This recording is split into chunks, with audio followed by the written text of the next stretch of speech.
Hi, and welcome to The Carpenter and His Cat. My name is Anthony, I'm the carpenter, and this is Ramesses, he's my cat.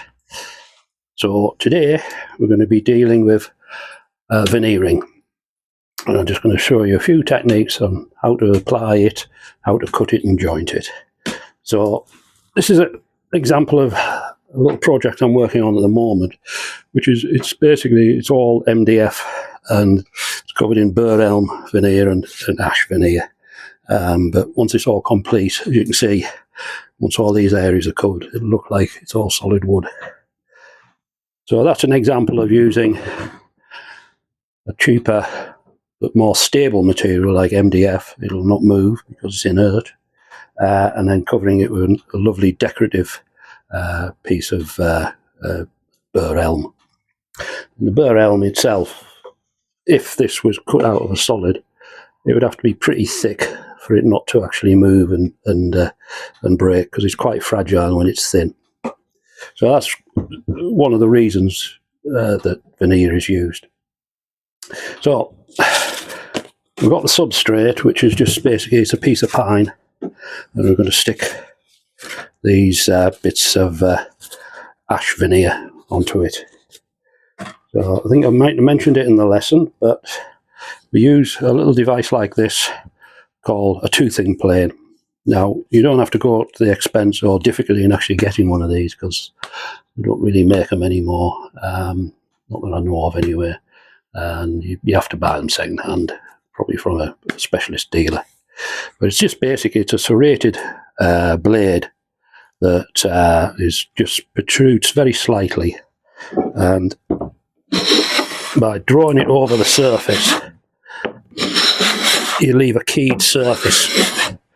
And it's a good tool to use if you're veneering something that's already been previously veneered, and it levels everything out and gives a keyed surface. Now, if you haven't got a toothing plane like this, you could just use a tenon saw and just put it on an angle like that and draw it over the surface, and you get the same results really. It's just a bit like a miniature ploughed field. So just excuse me a moment, I'm just going to get the iron off the stove.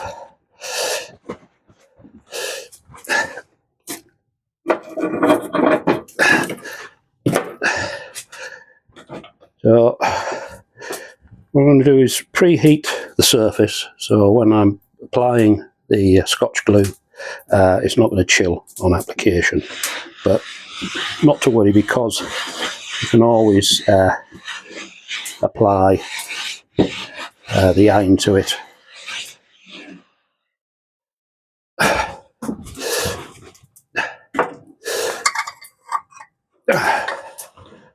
And here we have the Scotch glue, which basically I think I've covered in other videos, but it's basically a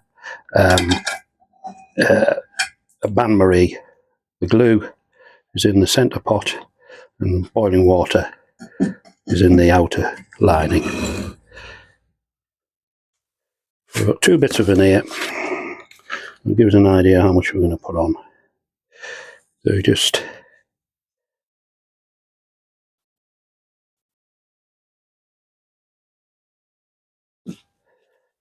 apply the glue evenly like that, and we're going to put one on there, and then you get the veneer hammer, and in a sort of zigzag style action, we're just going to sort of use it as a squeegee. The veneer hammer having a brass strip there which conducts heat, so it enables you to sort of work the glue for a much longer time. And just as you can see, glue is actually being forced out. Then I'm going to take a second piece and I'm going to put that so it's actually lapping this one. So this is a situation where you've got a large area and you'll need to you need to join them, because the veneer is not going to be long enough, big enough to cover the area.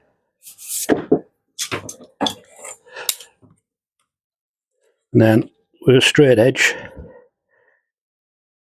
and a sharp craft knife, we just cut straight through both pieces of veneer.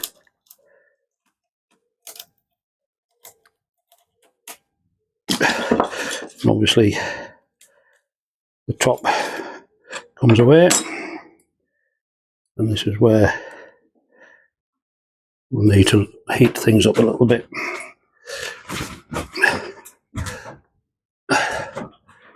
Just apply a bit of heat here.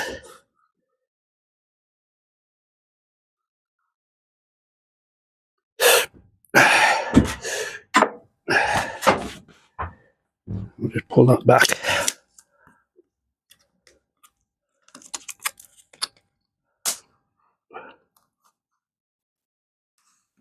Seems to be separated.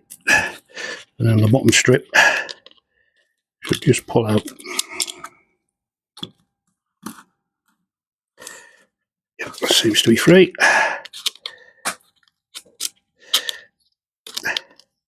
There it comes. Then just get the veneer hammer and just marry the two together.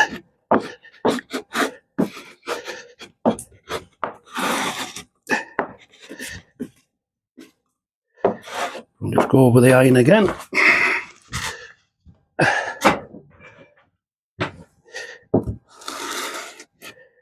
Just apply a bit of heat.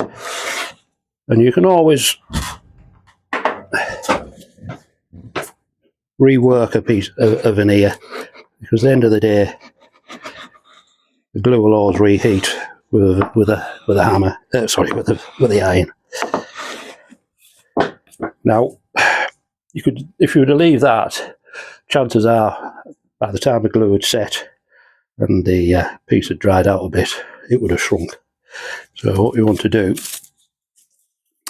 is use a piece of gummed paper. And it's not like masking tape, it's very different. So we just put a piece straight along there, and then some reinforcement pieces in an opposite direction.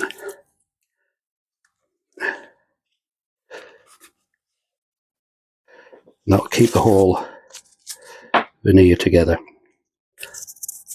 If you use masking tape, because it's quite a powerful adhesive, chances are it'll dig into the veneer, and when you come to release it, you could actually tear the veneer.